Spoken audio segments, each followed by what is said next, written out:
Assalamualaikum warahmatullahi wabarakatuh. Baik teman-teman, perkenalkan nama saya Mayang Putri Kasmita bersama teman saya. Perkenalkan, nama saya Jaitu.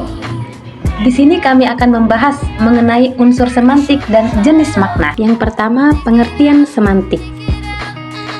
Seperti yang kita ketahui, semantik adalah cabang studi linguistik yang mempelajari makna dalam bahasa.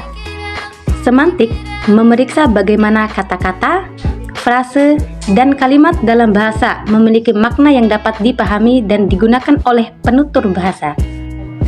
Nah, selanjutnya, dalam mempelajari makna dalam bahasa, semantik sangat-sangat menarik karena yang pertama, memahami komunikasi. Semantik membantu kita memahami bagaimana makna disampaikan dan dipahami dalam komunikasi verbal. Yang kedua, interpretasi puisi dan sastra. Dalam puisi dan sastra, terdapat penggunaan bahasa yang kreatif dan figuratif. Selanjutnya, perubahan makna. Semantik juga menarik karena mempelajari perubahan makna kata atau ungkapan dari waktu ke waktu. Dan yang terakhir yaitu hubungan makna. Semantik mempelajari hubungan antara makna-makna dalam bahasa seperti sinonimi, antonimi, hiperonimi, dan hiponimi. Unsur-unsur yang terlibat dalam pembentukan makna dalam bahasa. Yang pertama, makna leksikal. Yang kedua, makna gramatikal. Yang ketiga, makna referensial.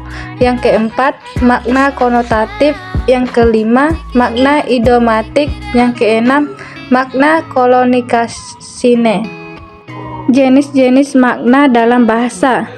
Dalam bahasa Indonesia, terdapat beberapa jenis makna yang dapat ditemukan, seperti makna leksikal, makna gramatikal, dan lain-lain. Berikut penjelasan singkat mengenai jenis-jenis makna tersebut. Yang pertama, makna leksikal adalah makna dasar atau makna kata yang terdapat dalam kamus. Makna leksikal ini berkaitan dengan arti kata secara harfiah. Yang kedua, makna gramatikal yang berkaitan dengan peran dan fungsi kata dalam kalimat.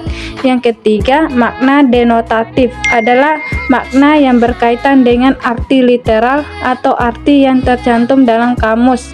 Yang keempat, makna konotatif adalah makna yang berkaitan dengan asosiasi, perasaan, atau interpretasi pribadi terhadap suatu kata atau kalimat. Yang kelima, makna ambigu adalah makna yang dapat memiliki lebih dari satu interpretasi atau penafsiran. Nah, selanjutnya, hubungan antara makna-makna dalam bahasa. Dalam bahasa Indonesia, terdapat beberapa hubungan antara makna-makna yang dapat ditemukan, seperti sinonimi, antonimi, hiperonimi, dan hiponimi. Berikut penjelasan singkat mengenai hubungan-hubungan tersebut. Yang pertama, sinonimi. Sinonimi adalah hubungan antara kata-kata yang memiliki makna yang mirip atau sama. Yang kedua, antonimi. Antonimi adalah hubungan antara kata-kata yang memiliki makna yang berlawanan atau bertentangan. Yang ketiga, hiperonimi. Hiperonimi adalah hubungan antara kata yang merupakan kata yang lebih umum atau luas, yang mencakup kata-kata yang lebih spesifik atau sempit. Dan yang terakhir yaitu hiponimi. Hiponimi adalah hubungan antara kata yang satu yang merupakan kata yang lebih spesifik atau sempit, yang termasuk dalam kategori atau kelompok kata-kata yang lebih umum atau luas. Ya, sekarang kita masuk pada perubahan makna kata atau ungkapan dari waktu ke waktu. Dalam bahasa Indonesia, terdapat perubahan makna kata atau ungkapan dari waktu ke waktu. Beberapa jenis perubahan ini dapat terjadi antara perubahan makna lainnya, perluasan makna, atau penyempitan makna. Berikut penjelasan singkat mengenai perubahan-perubahan tersebut. Yang pertama, perubahan makna. Perubahan makna terjadi ketika arti suatu kata atau ungkapan berubah dari aslinya. Perubahan ini dapat terjadi karena penggunaan yang berbeda dalam konteks yang berbeda, pengaruh bahasa lain atau perubahan sosial dan budaya. Untuk yang kedua, perluasan makna. Perluasan makna terjadi ketika suatu arti kata atau perluasan meluas untuk mencakup makna yang lebih luas dari arti aslinya. Perluasan makna dapat terjadi karena penggunaan yang lebih umum atau karena adanya perubahan dalam konteks penggunaan kata tersebut. Dan yang terakhir yaitu penyempitan makna. Penyempitan makna terjadi ketika arti suatu kata atau ungkapan menjadi lebih sempit dibanding dari aslinya. Penyempitan makna dapat terjadi karena penggunaan yang lebih terbatas atau karena adanya perubahan dalam konteks penggunaan bahasa tersebut. Dan yang terakhir, kesimpulan.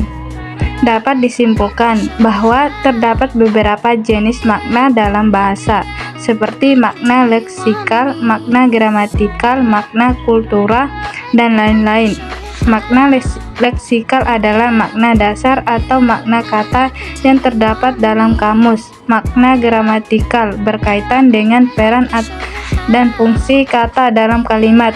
Makna kultural berkaitan dengan aspek budaya dan konteks sosial dalam penggunaan kata atau ungkapan. Perluasan makna terjadi ketika arti suatu kata atau ungkapan meluasnya untuk mencakup makna yang lebih luas dari arti aslinya.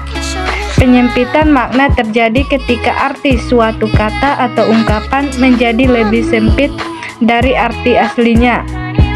Perubahan makna ini dapat terjadi karena penggunaan yang berbeda dalam konteks yang berbeda, pengaruh bahasa lain, atau perubahan sosial dan budaya.